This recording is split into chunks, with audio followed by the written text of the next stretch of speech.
एक छोटे से गांव में एक व्यक्ति था जिसका नाम हाफिज था। वो गांव का सबसे ईमानदार और समझदार व्यक्ति माना जाता था। लोग उसकी सलाह लिया करते थे क्योंकि वो हमेशा सत्य बोलता और अपनी बातों में सच्चाई की महत्ता बताता। गांव के कुछ लोग उसे भगवान के जैसा समझते थे क्योंकि उसने अपनी पूरी जिंदगी सच्चाई की राह पर चलने में बिता दी थी। एक दिन गांव में एक युवक शेरजंग आया। वो बहुत परेशान था और अपने दिल की उलझन लेकर हाफिज के पास आया। शेरजंग ने कहा, हाफिज भाई, मेरी एक समस्या है। मेरे पास एक दोस्त है जिसका नाम नदीम है।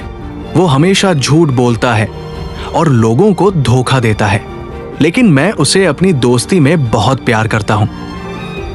मैं नहीं चाहता कि हमारे बीच कोई दूरी आए, लेकिन मुझे यह भी समझ नहीं आ रहा कि क्या मुझे उसके झूठ का सामना करना चाहिए या फिर चुप रहना चाहिए। हाफिज ने शेरजंग को ध्यान से सुना और फिर एक पुरानी कहानी सुनाने लगे जिससे शायद शेरजंग की उलझन दूर हो जाए। कहानी दो पेड़ों की। हाफिज ने कहा, बहुत समय पहले की बात है। एक घने जंगल में दो पेड़ रहते थे। एक पेड़ बहुत ही मजबूत था, उसका तना सीधा और ऊंचा था। दूसरा पेड़ कमजोर और झुका हुआ था, उसकी शाखाएं हमेशा दबी हुई होती थी। दोनों पेड़ एक दूसरे से बहुत अलग थे। गांव वाले अक्सर उस मजबूत पेड़ के नीचे बैठकर आराम करते थे क्योंकि वो ऊंचा था और बहुत छांव देता था। लेकिन एक दिन बहुत तेज तूफान आया।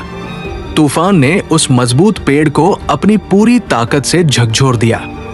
वो पेड़ टूटकर गिर गया, जबकि झुका हुआ पेड़ तूफान से बचने के लिए लचीलापन दिखाता हुआ झुकता गया।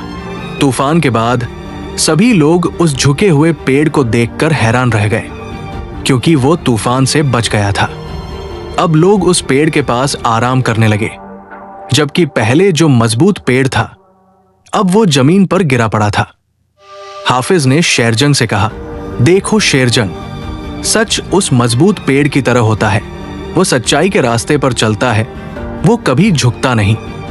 लेकिन जब तक वो तर्क और विवादों का सामना करता है तब तक उसे चोट पहुंच सकती है। लेकिन धोखा और झूठ जैसे वह झुका हुआ पेड़ होते हैं जो बुरे हालात में अपने आप को बचाने के लिए लचीलापन दिखाते हैं, हालांकि वे कभी न कभी टूटकर गिर जाते हैं। सीख। शेरजंग ने कहानी के बाद हाफिज की बातों को समझा। वो समझ गया कि सच्चाई भले ही कठिन हो, लेकिन अंत में वो सबसे मजबूत और सही साबित होती है। झूठ और धोखा भले ही शुरुआत में सस्ते फायदे दे सकते हैं, लेकिन अंत में यही झूठ टूटकर सामने आता है और व्यक्ति को नुकसान पहुंचाता है। शेरजंग ने तय किया कि वो नदीम से उसका झूठ और धोखाधड़ी के बारे में बात करेगा। उसने महसूस किया कि सच्चाई का सामना करना हमेशा बेहतर है, चाहे वो कितनी भी कठिन क्यों न हो। उसे अब ये समझ में आ गया था कि अगर वो सच्चाई को अपनाएगा तो वो न केवल अपने आत्मसम्मान को बचाए रखेगा, बल्कि अपने दोस्त को भी सच्चाई का एहसास दिला सकेगा। हक और धोखा। इस कहानी से हमें यह सीखने को मिलता है कि चाहे जीवन में किसी भी प्रकार की कठिनाई हो, हमें सच्चाई के रास्ते पर चलना चाहिए। हक, सच्चाई और धोखा, झूठ में बहुत बड़ा अंतर होता है। धोखा देर तक नहीं टिक सकता, लेकिन हक हमेशा कायम रहता है।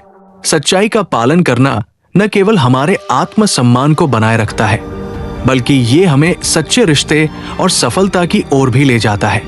इसलिए हमेशा सच्चाई का रास्ता अपनाना चाहिए, क्योंकि अंत में वही रास्ता हमें सही मंजिल तक पहुंचाता है।